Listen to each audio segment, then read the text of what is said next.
Nilagyan ko ng regla ang iniinom na kape ng employer kung arabo kaya ito ang ginawa niya sa akin. Magandang araw po sa inyong lahat at sa iyo Ma'am Rocky. Alam mo Ma'am Rocky, naging inspirasyon ang page mo sa akin dahil sa mga kwentong ibinabahagi mo sa mga manunood mo. Ilan na dyan ang kwento ng ilan nating kababayan na may matinding pinagdaanan sa abroad. At iyon ang nagtulak sa akin para mag-confess din sa inyo ng aking karanasan na kung saan malaking aral talaga ang naidulot sa buhay ko at alam kung ganun din sa mga taong makakapakinig ng storya ko. Year 2000, noong sumubok akong makipagsapalaran sa ibang bansa, pagiging kasambahay ang pinakamabilis na applyan noon lalo na sa mga katulad kung hindi nakapagtapos ng pag-aaral. Actually ang ilan sa mga dokumento ko noon ay peke. Sa kagustuhan ko kasing makatulong sa pamilya ko kaya ginawa ko ang bagay na yun. Pangalawa ako sa 4 na magkakapatid at 20 years old lang ako noong mga panahong iyon. Pagdating ko sa ibang bansa nanibago talaga ako, inosente sa lahat ng bagay, unang-una na dyan ang oras at klima nila. Sobrang init. Di ko nasasabihin kung saan eksaktong bansa, basta sa gitnang silangan yun. Pagdating ko doon, sa agency agad ang bagsak ko, pinagpahinga lang ako ng ilang oras tapos hinatid na ako sa employer ko. Malaki ang bahay ng amo ko, ayon sa nakalagay sa kontrata ko, walang asawa ang magiging amo ko. Di ako nag-expect na totoo nga iyong nakalagay sa kontrata ko. Kasi sabi sa agency madalas kumukuha ng katulong ang mga tao sa bansang iyon ay mga pamilyadong tao at kadalasan marami pang anak na maliliit. Kaya pagpasok ko dun isang lalaki ang bumungad sa amin ng taga-agency. Unang impression ko pa lang sa kanya, napakagaan na ng pakiramdam ko. Sa totoo lang Ma'am Rocky, para akong na-love at first sight sa boss ko. Alam naman natin na kapag tagagitnang silangan ang mga employer madalas talaga sa mga lalaki doon ay gwapo. Yung tipong pang pocketbook ang itsura. Kaso ang problema medyo masungit kasi hindi ko man lang nakita na ngumiti siya. Tinur niya ako agad sa buong bahay niya. Sabi pa niya solo lang daw siya sa bahay na iyon. Kumuha daw siya ng kasambahay dahil sobrang hectic daw ng schedule niya sa work niya. Isa kasi siyang doktor pero nag-aaral pa siya ng ibang kurso. Lumipas pa nga ang mga araw, medyo nasasanay na din ako sa rotation ko araw-araw. Maagang umaalis si boss at late na umuuwi kaya madalas ako lang talaga naiiwan sa bahay niya. Isang araw pumunta kami sa bahay ng mga magulang niya at doon ko nakilala si Mary, isa din siyang Pinay. Matagal na siyang naninilbihan sa mga magulang ng boss ko.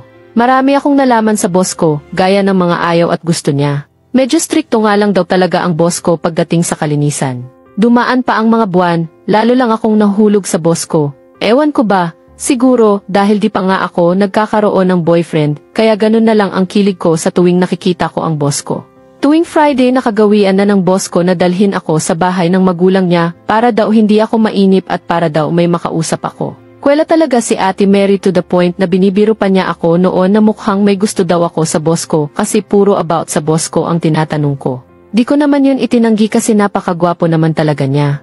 Sabi pa ni Ate Mary noon, try ko daw gamitan ng gayuma baka sakali magkagusto din sa akin. Natawa na lang ako kasi hindi ko alam yung mga ganyang bagay noon. Sabi ko pa noon kay Ate Mary malabong mangyari yun kasi ang sungit niya talaga. Hindi nga ako masyado lumalapit sa boss kong iyon Pwera na lang kapag may inuutos sa akin. Isang araw nagkaroon ng malaking salo-salo kina Ate Mary, sa pagkakatanda ko kasalan yun noong kapatid ni boss na lalaki na mas matanda sa kanya. May katulong din yung kapatid na kinasal ng boss ko, ibang lahi, sabi ni Ate Mary pang ilang employer na daw yun nung katulong na ibang lahi. Mahilig daw kasi siyang ibalik sa agency dahil masyadong dugyot at nahuli na may inilalagay sa pagkain ng mga nagiging employer. Sabi pa daw nung ibang lahi kay Ate Mary, yun daw ang paraan niya para bumait ang mga employer niya at alam niyo kung ano ang inilalagay nung katulong na ibang lahi. Regla niya, hinahahalo daw niya sa pagkain ng mga boss niya at para daw maging mabait sa'yo ang employer na lalaki ihalo lang daw yun sa iniinom nito gaya ng kape o tsaa. Sa puntong yun na curious ako. Napaisip ako na bakit di ko subukan baka sakali pansinin na ako ng boss ko. Kaya alam mo Ma'am Rocky, pinag-isipan ko talaga yun ng matagal. Hinintay ko lang na magkaroon ako para masubukan ko yung kinuwento ni Ate Mary. Di nagtagal dumating na nga ang regla ko. Alam ko sa puntong ito mandidiri kayo sa akin dahil sa ginawa ko.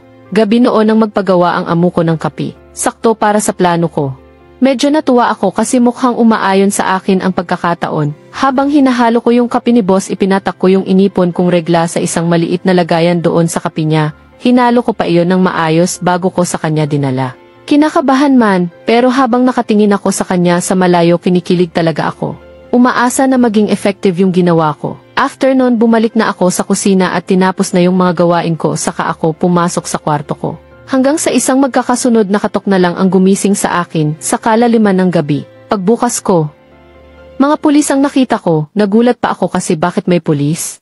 Dinala agad nila ako sa himpilan at tinanong kung bakit ko daw nilagyan ng dugo ang kape ng boss ko. Wala akong masabi at nakatulala lang ako sa kanila at sa boss ko. Hanggang sa yung boss ko na ang magsalita. Sabi niya ano daw ba ang nasa isip ko bakit nilagyan ko ng regla ang kape niya? May plano daw ba akong lasunin siya? Nagtaka ako kasi bakit at paano niya nalaman hinalo ko naman iyon ng mabuti bago ko inabot sa kanya. Hindi ko inamin na nilagyan ko nga ng regla yung kape niya. Nahihiya kasi talaga ako kaya nagsalita ulit ang boss ko. Sabi niya noong una iba na daw ang nalalasahan niya sa kape niya.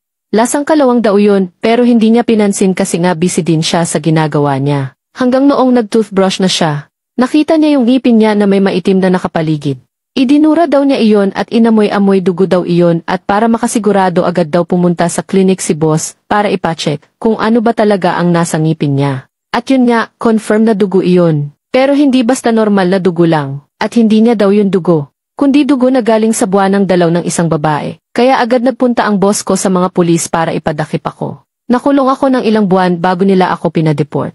Alam niyo Ma'am Rocky, yun ang isang bagay na magpasa hanggang ngayon. Kapag naaalala ko nahihiya talaga ako. Kasi sa kagustuhan ko na maging malapit sa boss ko. Ginawa ko ang bagay na yun at naniwala sa mga sinasabi at narinig ko lang sa iba. Naging isang malaking aral yun sa akin at hanggang ngayon hindi ko pa rin yun makalimutan. Kaya para sa lahat ng mga kababayan ko, wag na wag kayong tutulad sa akin. Sa kagustuhan kong mapalapit sa boss ko gumawa ako ng hindi dapat gawin. Although, may nakikita akong video ngayon sa social media na gumagawa ng ganun minsan pa nga ihi na inihahalo sa inumin o pagkain ng mga boss. Huwag niyo na lang gayahin dahil iba pa rin kapag kusang mga amo nyo ang maging mabait sa inyo na hindi ginagamitan ng ganoong klaseng kababuyan. Maging mabait na lang kayo at mahalin ang trabaho nyo kung gusto nyong mapansin kayo ng mga employer nyo. Yun lang po Ma'am Rocky. Maraming salamat po sa pagbabasa ng aking kwento.